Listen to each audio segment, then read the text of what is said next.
Hi everyone! Welcome back to another tutorial from Wake&Tech. In this video, we are going to be learning how to find your wallet address in Smart Wallet application. To find your wallet address in Smart Wallet, first of all, launch the Smart Wallet app open on your device and make sure that you are logged in. Once you're inside the main wallet page of Smart Wallet, go ahead and tap on a specific cryptocurrency for which you want to find the wallet address for. For example, if you want to find the wallet address on BNB, under the assets list, select BNB. On the next page, tap on Receive.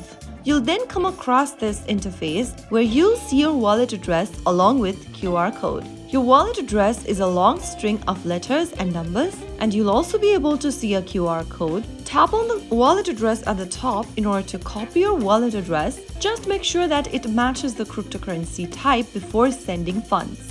If needed, you can also let someone scan your wallet QR code for faster and safer transaction. Finding your wallet address in Smart Wallet is quick and easy once you know where to look. By following these steps, you can safely send and receive crypto without worrying about errors. If you found the video helpful, don't forget to like, share, and subscribe to our channel. I will see you again in the next episode. Thank you for watching.